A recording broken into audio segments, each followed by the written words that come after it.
కాబట్టి ప్రభు చేసినటువంటి పాపమన్నదొకటి ఉండనే ఉన్నది, ఉండకుండా లేదు. ఎందుకో తెలుసా? కేవలము పుణ్యము చేసిన వాడు దేవతగా ఉంటాడు, కేవలము పాపానుభవము తిర్యక్కుగా ఉంటాడు, పుణ్యము పాపము రెండూ మనుష్యుడిగా ఉంటాడు. కాబట్టి పాపపుణ్యములు రెండూ ఉన్నాయి.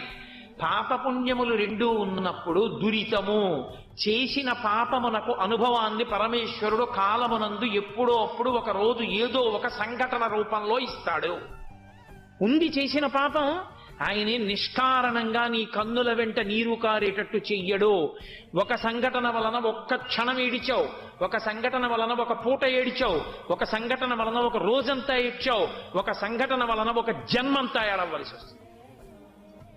ఎందుకని? చేసిన పాప పుణ్యములను దృష్టిలో పెట్టుకుని ఇస్తాడు ఈశ్వరుడు తప్ప ఆయన పైశాచికత్వం ఉన్నవాడు కాడు. అనుభవించాలి, అనుభవిస్తే కాని పోదది. అందుకని దురితము లెక్క కట్టి తీసుకొచ్చేస్తాడు. నువ్వు అనుకుంటున్నావు